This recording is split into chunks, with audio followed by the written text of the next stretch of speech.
We got sweet potato pie on the menu tonight. So good. Let's go. Thank you so much for joining me tonight. I'm going to show you from start to finish how we got right here. Okay, for this recipe, y'all, we're going to be using roughly about 3 sweet potatoes, roughly. I'll get to that later. Some butter or butter margarine blend that I use in my restaurant. We're going to be using some ground nutmeg, some ground cinnamon, some vanilla. I use imitation. You can use pure. Some sweetened condensed milk, some evaporated milk, salt, some rum. Gotta have that rum in this recipe, y'all. Some dark brown sugar, some granulated sugar, 9-inch deep pie shells. Any brand, I prefer Marie Callender's. And of course, eggs. And we're gonna get this recipe going. Okay, y'all, so even though I'm starting off with 3 medium-sized sweet potatoes, these are kind of medium to large, actually, because I get these from the restaurant, and we normally use jumbo, so I got the smaller ones what we had. So anyway, I'm going to weigh them because I could tell you to get 3 medium sweet potatoes, but each medium sweet potato or each small sweet potato, they're not created equal in size. So I prefer to show you the weight of the potatoes more so than just how many, because this, as you can see, this is going to be roughly 4 pounds, 3 pounds, 13 ounces, which is roughly 4 pounds. So I prefer to give you a recipe that is based on roughly 4 pounds of sweet potatoes, because if I just say, oh, grab 3, or any recipe you may use, they say grab 3, well, they're not all created equal in size. They're a little bit different, and how many sweet potatoes you have in that bowl when you begin to blend, it will change the amount of each ingredient you use or you will need drastically. So if I have a few more ounces of sweet potatoes than the recipe called for, or a little bit less, I may need to use more sugar, I may need to use less. So this recipe is going to call for roughly 4 pounds of sweet potatoes before the peel. All right.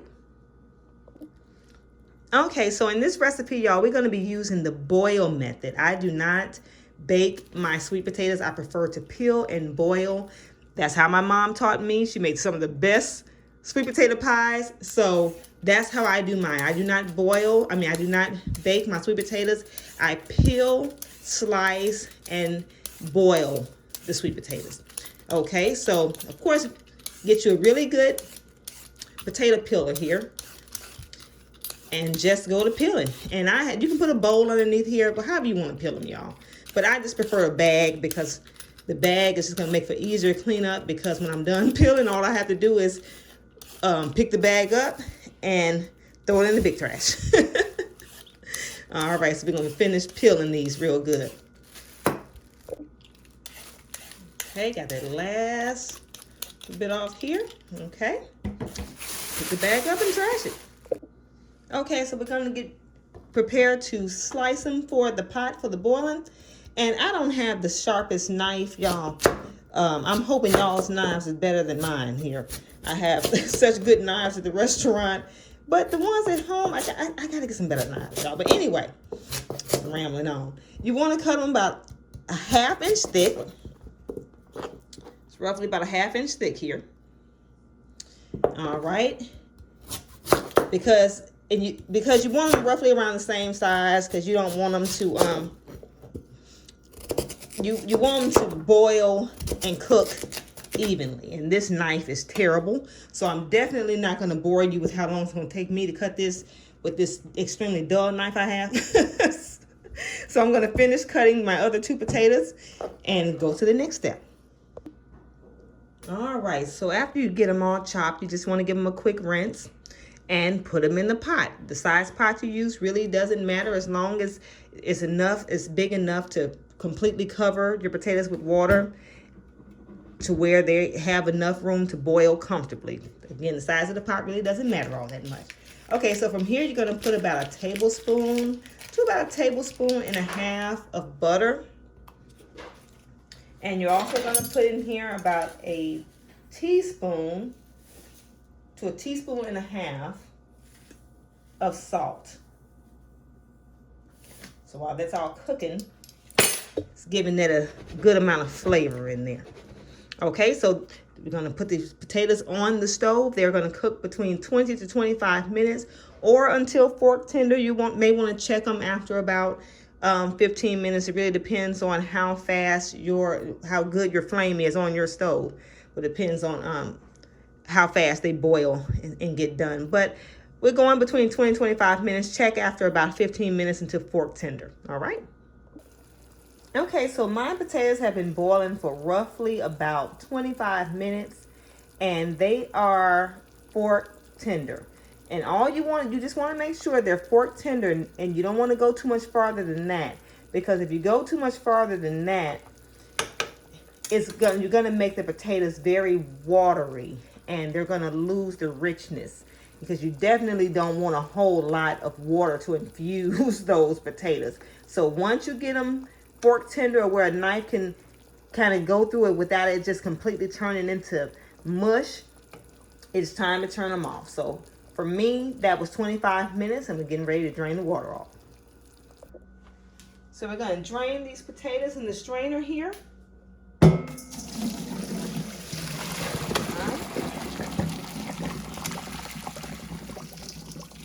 Potatoes don't want to come out of there. Okay, all nice and clean there. Right? So from here, you want to just give it a little shake. And another reason why you want to make sure you don't boil them too long, and you only want to boil them till they get fork tender, is because you want as much of that water to drain off as possible. I leave them in the strainer for a good while until they are pretty much completely cooled, because I don't want a bunch of water mixed into my sweet potato pie batter.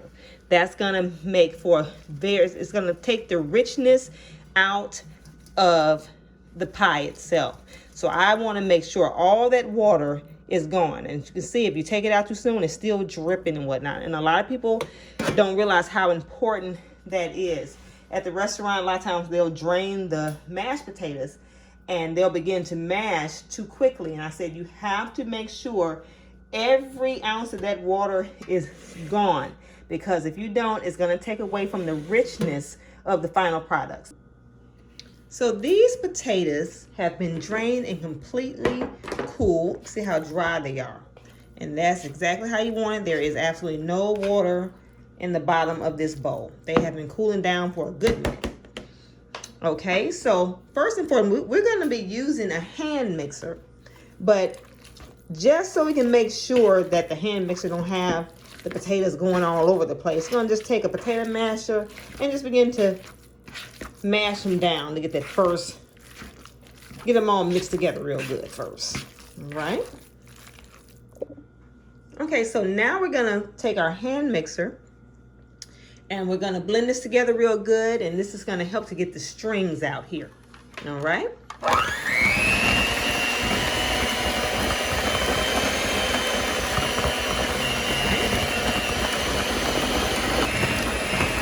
Now when doing this, you want to make sure that the mixer is on low speed. If you have it too high on a high speed, the potatoes could start going all over the place, and you definitely don't want that to happen. Okay, so midway through, you just want to just take your rubber spatula here and just kind of work that in. And now some potatoes naturally don't have a lot of strings in them. Fortunately, these 3 potatoes I brought from the restaurant do not have a whole lot of strings. I'm already noticing that. So good, but you're going to keep on mixing until you get it nice and smooth.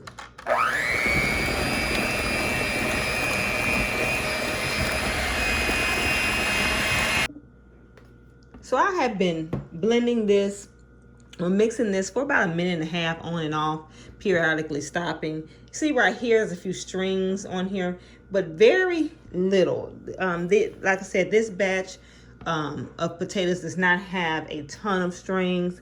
I'm still picking a few of them out here, but fortunately, this batch does not have a whole lot. So you just want to get all of your strings out, because nobody wants a stringy sweet potato. And another way to do it, that's my husband cutting grass outside, y'all. Another way to do it is if you have a food processor, to put your potatoes after they boil and they get nice and dry, to put them in the food processor and kind of puree them really, really good. But I prefer to do it like this because it's much easier for me to clean the mixer little bitty things, what you call these little things here. It's easier for me to clean this than it is a food processor, so I prefer to use this. So from here, you want to go in and add what is equivalent to a full stick of softened, salted butter. A full stick of softened, salted butter here. Okay. Just gonna kind of mix this in just a little bit here.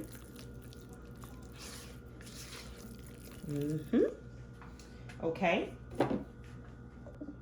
You're also going to go in and add a half teaspoon of salt. Got to add that salt, y'all, because if you don't, it's just not going to have the right balance. That salt is going to make all the sweetness that you're putting in these sweet potatoes balance out really, really good. Okay? You're also going to go in and put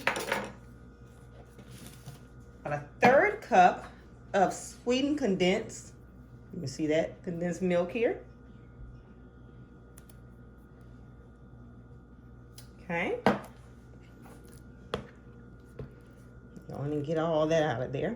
And if I adjust any of these, like if I add a little bit more, I will definitely put it in the description. I will tell you, of course, but I also put it in the description as well, because sometimes, depending on the taste of the natural taste of the sweet potato itself, sometimes you may have to add a little bit more. But we always start off with a more reasonable amount, a little bit less, so we won't overdo it.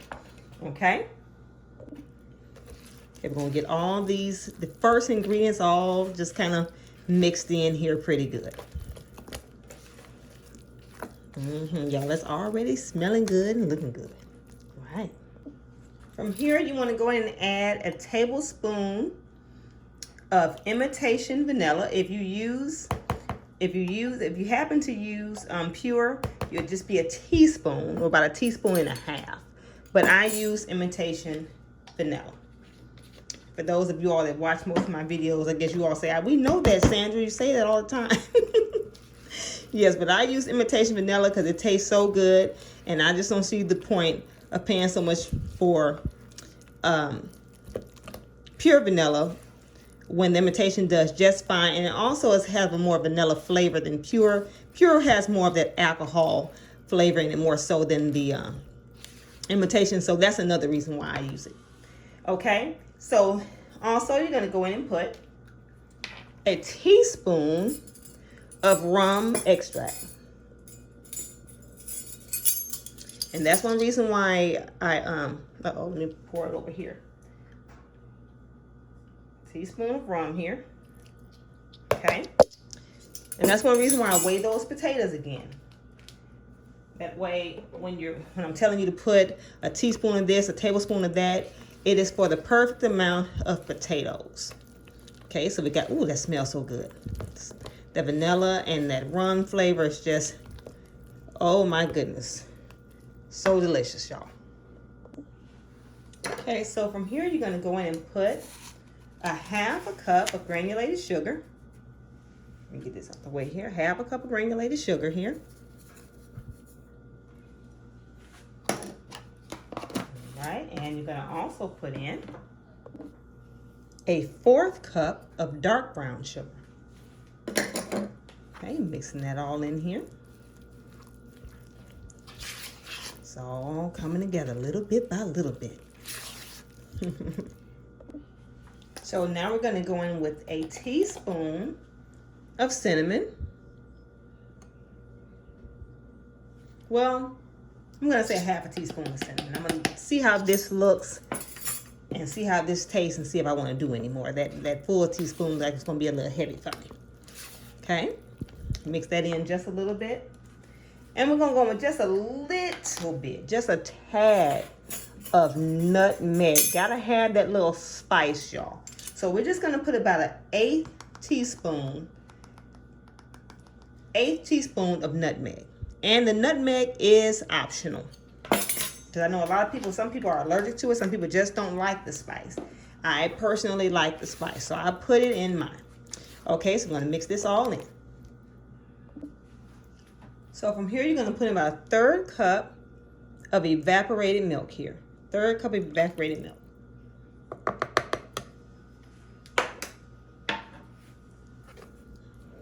Mix that all in here.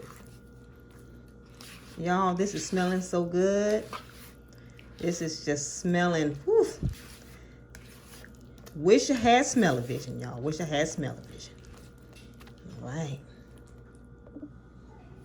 Okay, so I'm mixing this up. I got one more thing to put in here. I got to put in that those eggs. But I added another 1/4 cup of dark brown sugar. So that's going to be upgraded to a 1/2 cup. So it's going to be a 1/2 cup of dark brown and a 1/2 cup of granulated total. And I also added just a little bit more of the sweetened condensed milk. So instead of a 1/3 cup, we're going to upgrade that to a 1/2 cup. And the exact measurements will be in the description. Y'all, this is smelling and tasting so good. It has the perfect taste. Doesn't have the perfect texture yet because I got to put those eggs in. All right. Okay, so in this mixture, we're going to go ahead and add 3 eggs. 3 large eggs here. Okay, did I already crack this one? I guess that was semi-cracked when I put it in a little bowl here. And these eggs is going to get this batter or sweet potato mixture to come together really, really good and hold it together real nice and firm. Okay, so I'm just going to mix it in a little bit before I get that blender back out. Okay. Yeah, I don't want it going on everywhere here. So we have all the ingredients in, and we're just going to go back in with this hand mixer here and blend away.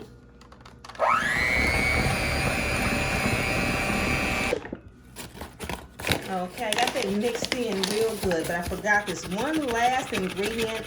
Little goes a long way. We're just gonna put about a tablespoon of flour in it. Just a tablespoon of flour. It's gonna help bring this pie together and help it set really, really well.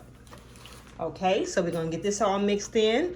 Probably use the little hand mixer one more time, and then it'll be ready to put in the pie shell. All right. Okay, one last little bit of look around with the hand mixer with that flour.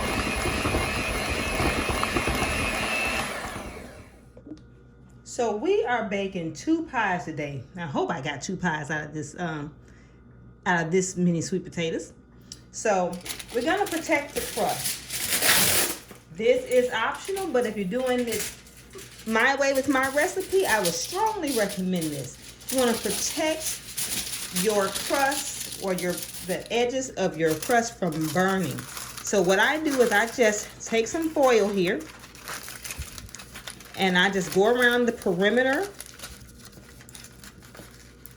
of the pie shell. And this pie shell is cold straight out of the freezer. A lot of people like to take an extra step and let it thaw and cook it and bake it for a few minutes. I, in my experience, do not see the need for that. I'm not knocking anybody who does that, but me personally, again, in my experience, I don't see the need for all that because it cooks up and it browns just perfectly. It does not. The pie crust is perfectly brown and it's done. It is not doughy by any means by taking it out of the freezer and going straight to the oven with the pie batter inside. So this is just how I do mine. It works out great. It protects the edges from being burned, especially if you have to leave it in the oven a little bit longer for it to set real good. A lot of times when you leave it in the oven to set real good, or have to leave it in there longer rather, you run the risk of your of the pie shell burning a little bit. So when you do it like this, you protect it and it can stay in there as long as you need it to make sure that the pie is actually done without burning the crust. Okay, so I'm gonna finish this off and I'm gonna do one more and we're gonna fill these pans here, right? Okay, so we got the perimeter of the pie shells here all prepped up with the foil. And we're just gonna pour in all this delicious goodness now. I don't want to get in the frame here. Okay, so let's see here. Okay.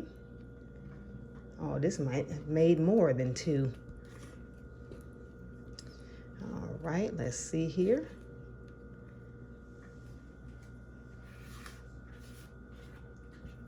Oh, well, I guess this is roughly about 2. Let's see here. I may have to take a little bit of that out.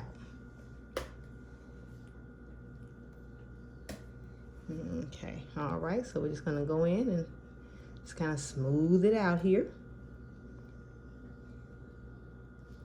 Okay, we're gonna smooth it out. Letting it set nicely here.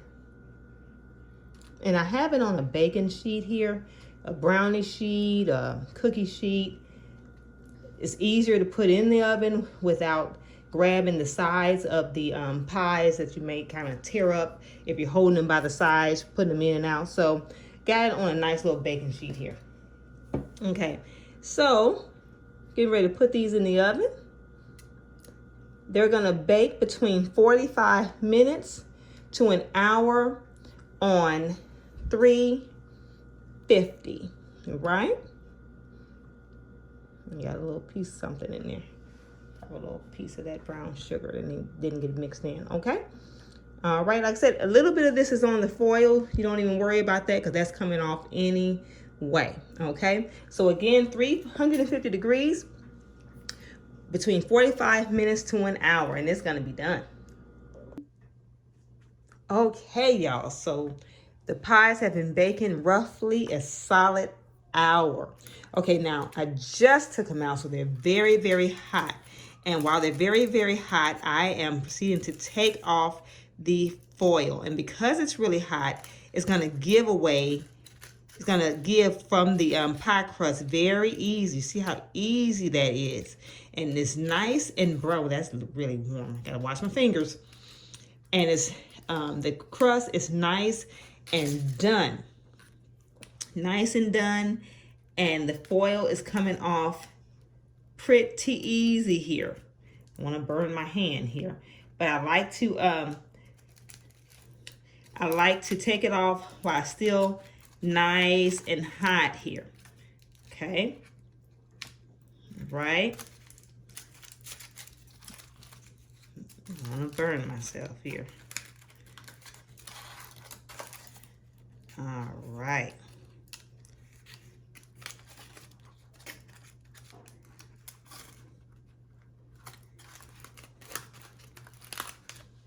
Lift this part up over here. Make sure I'm out of the way of the frame of the camera here. All right. Now look at that, y'all. That turned out so good. Let me put it up. Okay. So again, that gives it. You can take it off so easy. And again, you take it off when it's still nice and really hot. It comes away from the pie very, very easy. It allowed this foil again allowed the pie to stay in there and brown real good without burning the pie crust. So I'm gonna let this sit. Well, I'm gonna take the other side off, but I'm gonna let this sit for about another 45 minutes because we do want to let it sit between 30 minutes to an hour, anywhere in between there before you cut into it. Y'all, it's gonna be so good. It turned out delicious. I cannot wait to taste it. All right, y'all, that's it. It turned out so good. Now I gotta cut into this, y'all. I gotta cut into it. Ooh wee. Oh yes. Give me a little piece of that.